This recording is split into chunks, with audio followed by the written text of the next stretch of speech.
ओम शांति। 28 जनवरी 2015 साकार महावाक्य।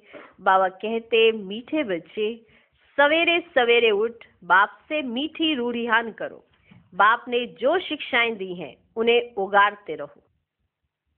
आज का प्रश्न, सारा दिन खुशी खुशी में बीते उसके लिए कौन सी युक्ति रचनी चाहिए?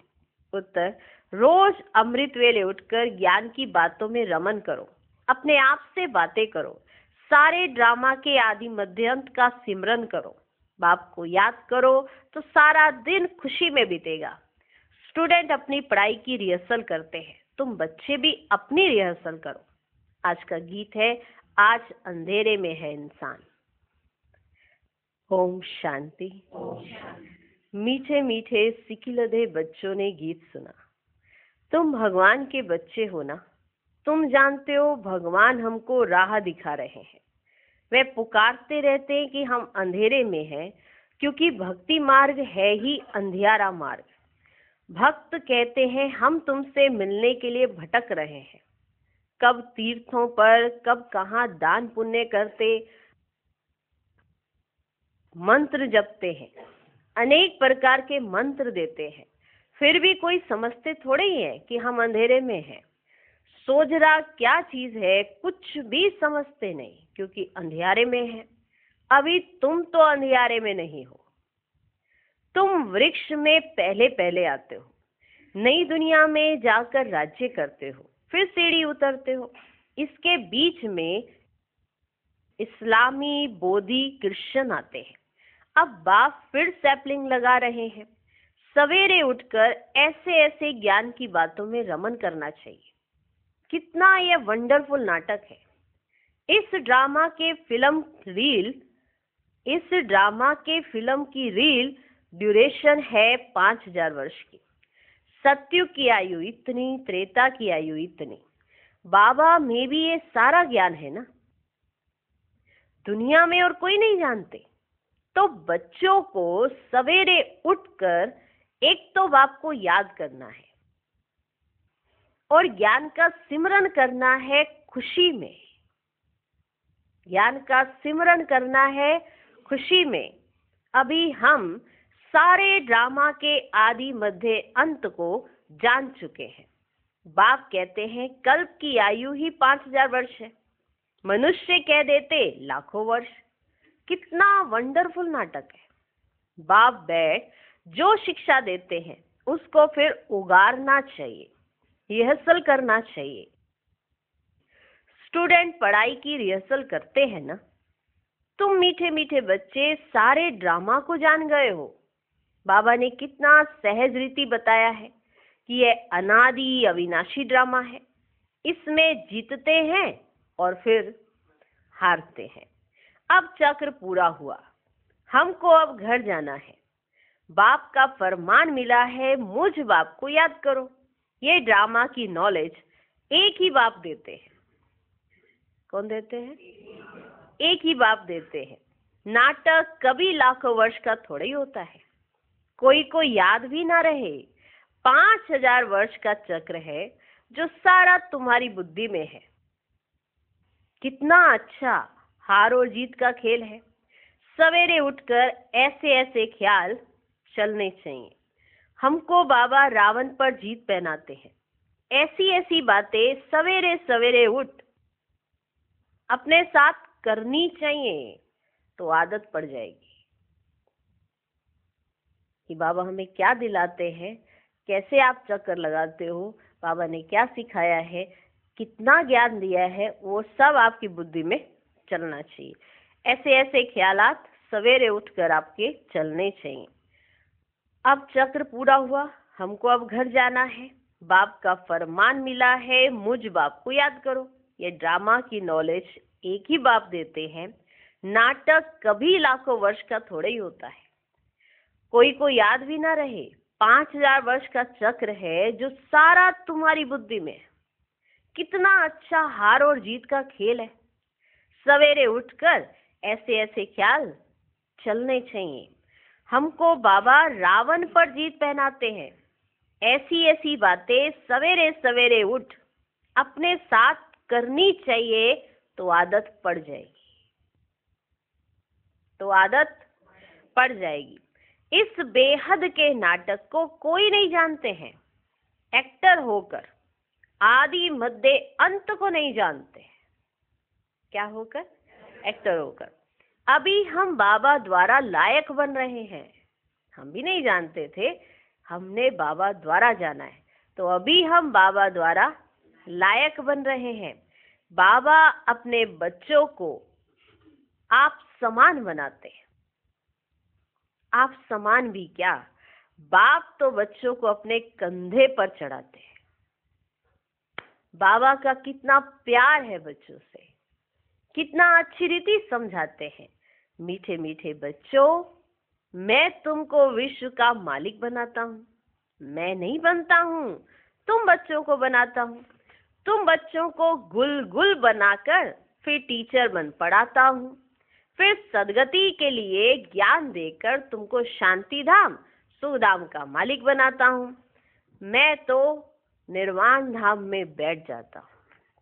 मैं तो निर्वाण धाम में बैठ जाता हूँ।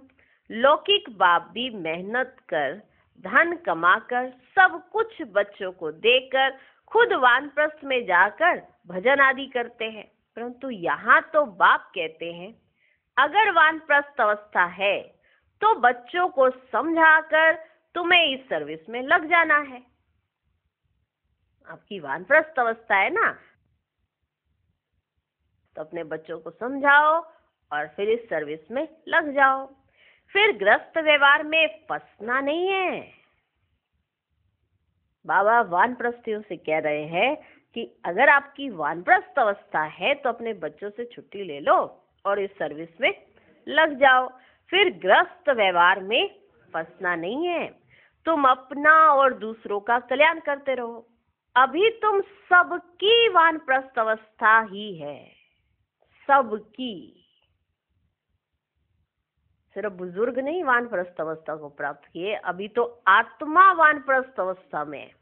अभी तुम सबकी वानप्रस्थ अवस्था है। बाप कहते मैं आया हूं तुमको वाणी से परे ले जाने के लिए। अपवित्र आत्माएं तो जा ना सके। कौन नहीं जा सकती? अपवित्र आत्माएं। ये बाप सम्मुख समझा रहे हैं। मजा भी सम्मुख में है। सम्मुख समझाते हैं तो मजा आता है ना। मजा भी सम्मुख में है। वहां तो फिर बच्चे बैठ सुनाते हैं। मधुबन में बाबा समझाते, बैठ के सामने समझाते, और जब सेंटर पे होते हैं तो बच्चे बैठकर समझाते हैं।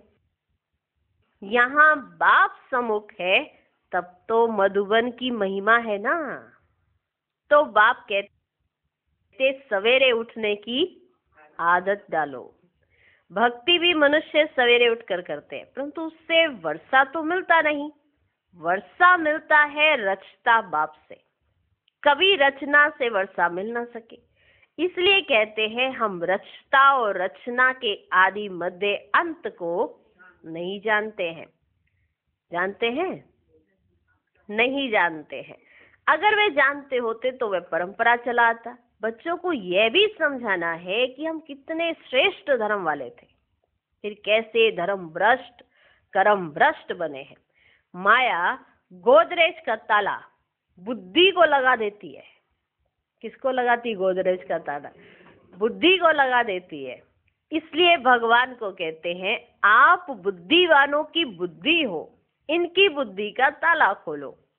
अब तो बाप सम्मुख समझा रहे हैं मैं ज्ञान का सागर हूं, तुमको इन द्वारा समझाता हूं। कौन सा ज्ञान? यह सृष्टि चक्र के आदि मध्य अंत का ज्ञान जो कोई भी मनुष्य दे ना सके। बाप कहते हैं सत्संग आदि में जाने से फिर भी स्कूल में पढ़ना अच्छा है। सत्संग आदि में जाने से फिर भी स्कूल में पढ़ना अच्छा है। पढ़ाई सोर्स ऑफ इनकम है। सत्संगों में तो मिलता कुछ नहीं। दान पुण्य करो, ये करो, भेंटा रखो, खर्चा ही खर्चा है। पैसा भी रखो, माथा भी टेको, ठिप्पड़ ही घिस जाती। अभी तुम बच्चों को जो ज्ञान मिल रहा है उसको सिमरन करने की आदत डालो और दूसरों को भी समझाना है। बाप कहते अब तुम्हारी आत्मा पर बृहस्पति की दशा है। अब तुम्हारी आत्मा पर बृहस्पति की दशा है। जब आप बाबा के साथ होते हो, बाबा के पास होते हो और ज्ञान में चलते हो, अच्छे से चलते हो, तो आपके ऊपर कौन सी दशा बैठ जाती है? बृहस्पति की दशा। वृक्षपति भगवान तुमको पढ़ा रहे हैं। तुमको कितनी खुशी होनी चाहिए। भगवान पढ़ाकर हमको भगवान भगवती बनाते हैं। ओहो, ऐसे बाप को जितना याद करेंगे तो विक्रम विनाश होंगे। ऐसे ऐसे विचार सागर मंथन करने की आदत डालनी चाहिए। ऐसी ऐसी बातों का विचार सागर मंथन करना है। इसकी क्या डालनी है? आदत डालनी चाहिए। दादा हमको इस बाप द्वारा वर्षा दे रहे हैं। खुद कहते हैं मैं इस रथ का आधार लेता हूं। तुमको ज्ञान मिल रहा है ना। ज्ञान गंगाएं ज्ञान सुनाकर पवित्र बनाती हैं कि गंगा का पानी। अब बाप कहते बच्चे तुम भारत की सच्ची सच्ची सेवा करते हो। गंगा का पानी तो पवित्र बना ना सके ना।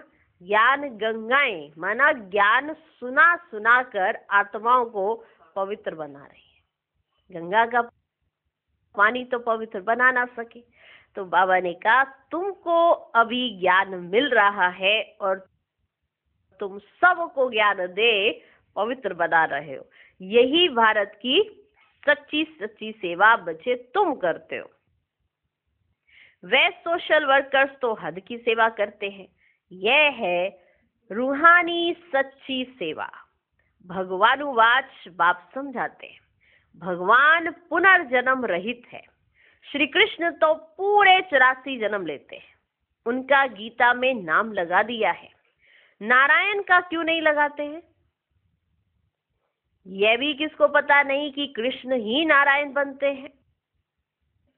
श्री कृष्ण प्रिंस था, फिर राधे से स्वयंवर हुआ। अब वह बच्चों को ज्ञान मिला है। श्री कृष्ण प्रिंस था, फिर राधे से स्वयंवर हुआ। अब तुम बच्चों को ज्ञान मिला है। ये नॉलेज भी तो बच्चों अभी ही मिलती है। पहले थोड़ा पता था श्री कृष्ण और श्री राधे कौन है, पहले यही नहीं पता था। और लक्ष्मी नारायण कौन है ये भी नहीं पता था। तो ये सब बातें किसने बताई? बाबा ने समझाई। तो ये सब ज्ञान बाप आकर बच्चों को देते हैं। समझते हो शिव बाबा हमको पढ़ाते हैं। वे बाबा भी है, टीचर सतगुरु भी है, सदगति देते हैं। ऊंच से ऊंच भगवान शिव ही है। वे कहते हैं मेरी निंदा करने वाले ऊंच ठोर पा नहीं सकते। बच्चे अगर नहीं पढ़ते हैं तो मास्टर की इज्जत जाती है। देखा, आज बाबा ने मास्टर जी पहले कहा करते थे ना। पहले सर को क्या कहा जाता था? मास्टर जी। हा? तो बच्चे अगर नहीं पढ़ते हैं तो मास्टर की इज्जत जाती है। बाप कहते तुम मेरी इज्जत नहीं गंवाना, पढ़ते रहो। एम ऑब्जेक्ट तो सामने खड़ी है। वह फिर गुरु लोग अपने लिए कह देते हैं जिस कारण मनुष्य डर जाते हैं कि सतगुरु का निंदक ठोर ना पाए। ये सतगुरु कौन ये उनको नहीं मालूम, इसलिए गुरु लोगों ने अपने लिए कह दिया है कि गुरु का निंदक ठोर ना पाए। कौन सी ठोर ये उनको भी नहीं मालूम। सच्चाई ये है कि ये सतगुरु का निंदक ठोर ना पाए जो निंदा कराते। वे फिर गुरु लोग अपने लिए कह देते हैं जिस कारण मनुष्य डर जाते हैं। समझते हैं कोई श्राप ना मिल जाए। गुरु से मिला हुआ मंत्र ही सुनाते रहते हैं। सन्यासियों से पूछा जाता है तुमने घर बार कैसे छोड़ा? कहते हैं ये व्यक्त बातें मत पूछो। माना ये जो दुनियावी बातें होती है ना, ये मत पूछो हमसे कि हमने क्यों छोड़ा। माना ऐसा क्या हुआ था आपके जीवन में, आपके जीवन काल में ऐसा क्या हो गया जो आपने घर बार छोड़ दिया। तो वो ये सीधा कहते हैं कि ये व्यक्त बातें मत पूछो। अरे क्यों नहीं बताते हो, हमको क्या पता तुम कौन हो। शुरुड़ बुद्धि वाले ऐसी बातें करते हैं। अज्ञान काल में कोई कोई को नशा रहता है। स्वामी राम तीरथ का अनन्य शिष्य स्वामी नारायण था। उनकी किताब आदि बाबा की पड़ी हुई है। बाबा को यह सब पढ़ने का शौक रहता था। छोटेपन में वैराग्य आता था। फिर एक बार बाइस्कोप देखा, बस वृत्ति खराब हुई, साधुपना बदल गया। मना दुनिया से, उन सब बातों से वैराग्य था। मना भगवान से मिलने की चाहना बहुत थी बाबा को। फिर एक बाइस्कोप देखा। कौन सा देखा था?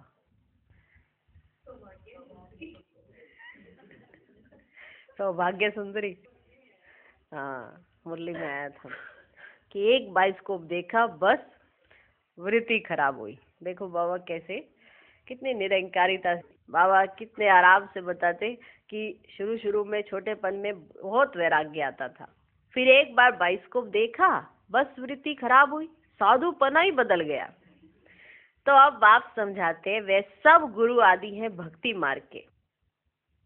सर्व का सदगति दाता तो एक ही है जिसको सब याद करते हैं। गाते भी हैं मेरा तो एक गिरधर गोपाल, दूसरा न कोई। गिरधर कृष्ण को कहते हैं। वास्तव में गाली ये ब्रह्मा खाते हैं, श्री कृष्ण नहीं। जो गालियां खाई है ना वो ब्रह्मा बाबा ने खाई है, श्री कृष्ण थोड़ा। सत्युग में तो कोई गाली ही ना दे सके। तो जब श्री कृष्ण है तो सत्युग में कोई गाली नहीं देता, तो फिर श्री कृष्ण गाली कैसे खाएंगे। अब ये गाली खाते हैं, लेकिन शास्त्रों में लिख दिया श्री कृष्ण के नाम से। वास्तव में गाली ये ब्रह्मा खाते हैं। कृष्ण की आत्मा जब अंत में गांव का छोरा तमो प्रधान है तब गाली खाई है। असल में तो यही श्री कृष्ण की आत्मा है ना, गांव में पला हुआ है। रास्ते चलते ब्राह्मण फंस गया। रास्ते चलते ब्राह्मण फंस गया। रास्ते चलते ब्राह्मण फंस गया, अर्थात बाबा ने प्रवेश किया। कितनी गाली खाई, कितनी गाली खाई। अमेरिका तक आवाज चला गया। सबको मालूम है ना, सबने पढ़ा है ना, कैसे कैसे आवाज हुआ। जादू करते हैं ये, जादू। ऐसे ओम की ध्वनि करते, सारे मंत्र मुग्ध हो जाते और ऐसे झूमने लगते हैं। ऐसे सब दादा की गोद में चले जाते हैं। क्या क्या क्या क्या आगे क्या क्या सीन आएगा उस समय थोड़ा पता था। बात बढ़ गई, बात अखबारों में भी गई कि इनको तो अभी इतनी मिल गई हैं, इतनी और चाहिए। ये कहते हैं 16,108 पटरानियां चाहिए। माने बात वो ना होकर जो थी उसके अपोजिट चली गई। और जब चली गई तो कितनी निंदा से हुई। पर बाबा निश्चिंत, क्योंकि बाबा थोड़ा कर रहे थे जो बाबा को चिंता हो। ये तो जो आके कर रहे थे ये उनको चिंता हो, और उनको तो कभी चिंता होती नहीं है। पर गालियां इनके नाम पर ही। निश्चिंत अवस्था, कोई चिंता नहीं। कौन क्या कहता, कैसे कहता, क्या कहता, बहुत बातें बनी, बहुत बातें। माना बाबा आज अपनी बात बता रहे हैं 28 जनवरी को। दादी क्या करती थी, प्रकाश मणि दादी, अब मेरे बड़े मीठे भाई बहनों, अब में से एक भी मेरा भाई बहन नहीं है, मेरा एक बाबा दूसरा ना कोई। तो इस जो महावाक्य का अर्थ था, जो दादी बोला करती थी, प्रकाश मणि दादी जो कहा करती थी, उसका बहुत गुह्य राज है कि अगर ये सोचूं कि मैं आप सबके साथ रह रही तो आप मेरे मीठे भाई बहन हो। अगर मैं ये सोचूं कि आपको छोड़ के जाना है मुझे, न्यारी अवस्था है, तो मेरा तो एक बाबा, आप में से दूसरा ना कोई। फिर अगर मैं आपको ही सोचने लगूं तो मैं ऊपर कैसे जाऊंगी। ठीक है, पर अगर नीचे हूं तो आप सबका ध्यान रखना है। और अगर ऊपर जाना है तो किसी एक को भी याद नहीं करना है। तो फिर कहा जाएगा मेरा तो एक शिव बाबा दूसरा ना कोई। ब्रह्मा बाबा का ये पुरुषार्थ रहता था, सबके साथ रहते थे पर किसी के साथ नहीं रहते थे। कमाल है, सबके साथ भी है, सबके लिए महसूसता भी है, सबके लिए भावनाएं भी हैं, प्यार स्नेह मोहब्बत सब कुछ है। आपको तकलीफ है तो ब्रह्मा बाबा रात रात भर जागकर आपको सकाश भी देंगे। और अगर कहीं किसी बच्चे का, मम्मा का या किसी का शरीर छूट गया तो न्यारे होने में 1 सेकंड नहीं लगाएंगे। ये ब्रह्मा बाबा का पुरुषार्थ। तो हम सब अभी उस पुरुषार्थ तक तो नहीं पहुंचे हैं जो ब्रह्मा बाबा की प्रैक्टिस थी। हमें वो प्रैक्टिस करनी पड़ेगी, क्योंकि कल क्या होता है किसी को भी कुछ नहीं पता। कल क्या होगा किसी को कुछ नहीं नॉलेज है। तो इसीलिए बाबा कहते प्रैक्टिस करते रहो, ज्ञान का मंथन करते रहो। जो ब्रह्मा बाबा ने किया वो बच्चे करें। शिव बाबा जो सिखा रहे, ब्रह्मा बाबा की चाहना थी कि सब बच्चे वो सीखें। अब बाप दादा की चाहना यही है कि जो बाबा ने किया, साकार बाबा ने, वो बच्चे उसको फॉलो करें। गाते भी है ना, मेरा तो एक गिरधर गोपाल दूसरा ना कोई। गिरधर कृष्ण को कहते हैं, वास्तव में गाली ये ब्रह्मा खाते हैं। कृष्ण की आत्मा जब अंत में गांव का छोरा तमो प्रधान है तब गाली खाई है। असल में तो यही कृष्ण की आत्मा है ना, गांव में पला हुआ है। रास्ते चलते ब्राह्मण फंस गया, अर्थात बाबा ने प्रवेश किया, कितनी गाली खाई। अमेरिका तक आवाज चला गया। वंडरफुल ड्रामा है। अभी तुम जानते हो तो खुशी होती है। अब बाप समझाते ये चक्र कैसे फिरता है। हम कैसे ब्राह्मण थे, फिर देवता, क्षत्रिय, वैश्य, शूद्र ये बने। ये 84 का चक्र है। ये सारा स्मृति में रखना है। रचता और रचना के आदि मध्य अंत को जानना है, जो कोई नहीं जानते हैं। तुम बच्चे समझते हो हम विश्व का मालिक बनते हैं, इसमें कोई तकलीफ तो नहीं है। ऐसे थोड़ी कहते आसन आदि लगाओ। हठ योग ऐसे सिखाते, बात मत पूछो। कैसे कैसे हठ योग सिखाया जाता है, बाबा ने ऐसा कहा? आसन लगवाए? नहीं। हठ योग ऐसे सिखलाते हैं, बात मत पूछो। कोई कोई की ब्रेन ही खराब हो जाती है। बाप कितनी सहज कमाई कराते हैं। यह है 21 जन्मों के लिए सच्ची कमाई। तुम्हारी हथेली पर बहिष्त है। बाप बच्चों के लिए स्वर्ग की सौगात लाते हैं, ऐसे और कोई मनुष्य कह ना सके। बाप ही कहते हैं इनकी आत्मा भी सुनती है। तो बच्चों को सवेरे उठ ऐसे ऐसे विचार करने चाहिए। भक्त लोग भी सवेरे गुप्त माला फेरते हैं, उसको गौमुख कहते हैं। उसमें अंदर हाथ डालकर माला फेरते हैं। ऐसे करते हैं ना, ऐसे थैली सी होती है, उसमें हाथ डालते हैं और ऐसे माला फेरते रहते हैं। राम राम राम राम राम राम राम राम, जैसे कि बाजा बजता है। वास्तव में गुप्त तो यह है, बाप को याद करना। वो समझते उसके अंदर ढाट डालकर ऐसे हम गुप्त माला फेर रहे हैं, लेकिन गुप्त तो यह है। अजपा जाप इसको कहा जाता है। खुशी रहती है। कितना वंडरफुल ड्रामा है। ये बेहद का नाटक है जो सिवाय तुम्हारे और कोई की बुद्धि में नहीं है। तुम्हारे में भी नंबरवार पुरुषार्थ अनुसार है बहुत इजी। हमको तो भगवान पढ़ाते हैं, बस उनको ही याद करना है। वर्षा भी उनसे मिलता है। इस बाबा ने तो धक से सब कुछ छोड़ दिया, क्योंकि बीच में बाबा की प्रवेशता थी ना।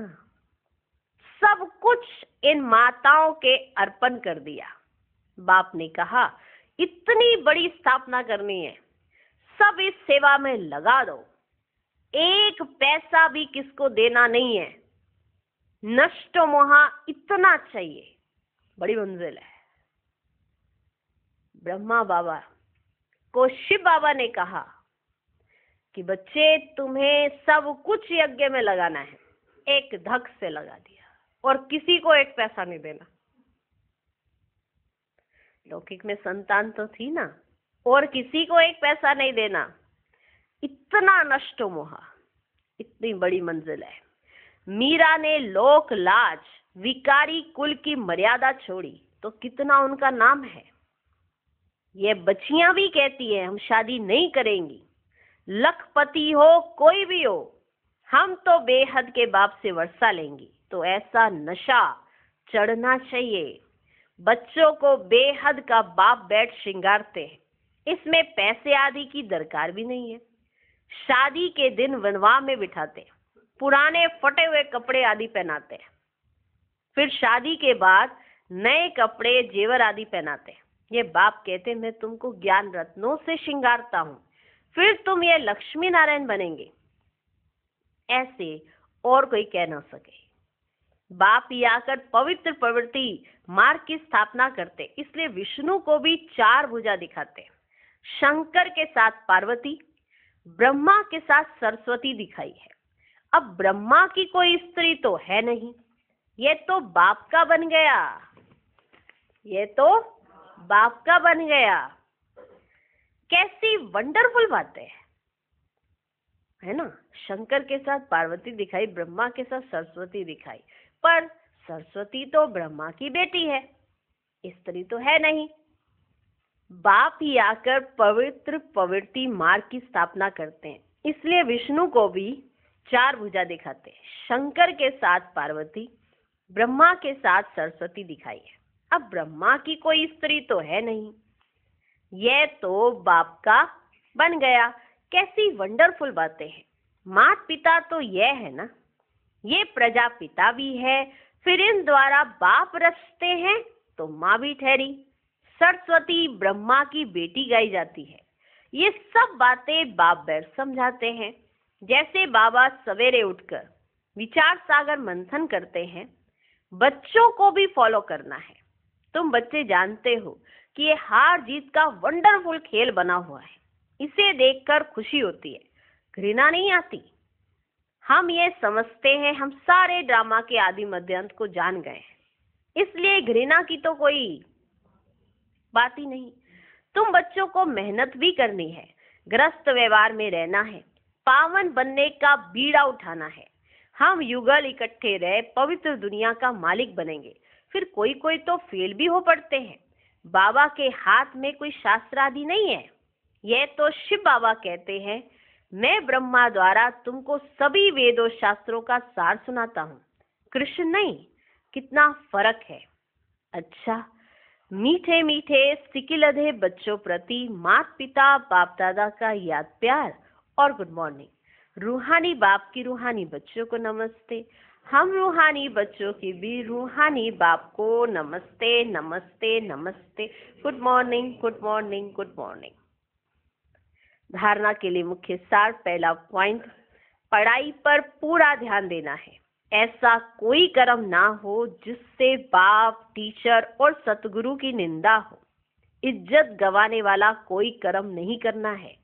दूसरा पॉइंट, विचार सागर मंथन करने की आदत डालनी है। बाप से जो ज्ञान मिला है उसका सिमरन कर अपार खुशी में रहना है, किसी से भी घृणा नहीं करनी है। आज का वरदान, नीरस वातावरण में खुशी की झलक का अनुभव कराने वाले एवर हैप्पी भव। एवर हैप्पी अर्थात सदा खुश रहने का वरदान जिन बच्चों को प्राप्त है वे दुख की लहर उत्पन्न करने वाले वातावरण में, नीरस वातावरण में, अप्राप्ति का अनुभव कराने वाले वातावरण में सदा खुश रहेंगे और अपनी खुशी की झलक से दुख और उदासी के वातावरण को ऐसे परिवर्तन करेंगे जैसे सूर्य अंधकार को परिवर्तन कर देता है। अंधकार के बीच रोशनी करना, अशांति के अंदर शांति लाना, नीरस वातावरण में खुशी की झलक लाना, इसको कहा जाता है एवर हैप्पी। वर्तमान समय इसी सेवा की आवश्यकता है। आज का स्लोगन, अशरीरी वह है जिसे शरीर की कोई भी आकर्षण अपनी तरफ आकर्षित ना करे। अव्यक्त स्थिति का अनुभव करने के लिए विशेष होमवर्क, बाप को अव्यक्त रूप में सदा साथी अनुभव करना और सदा उमंग, उत्साह और खुशी में झूमते रहना। कोई बात नीचे ऊपर भी हो तो भी ड्रामा का खेल समझकर बहुत अच्छा करते अच्छा बनना। और अच्छा बनने के वाइब्रेशन से नेगेटिव को पॉजिटिव में बदल देना। ओम शांति।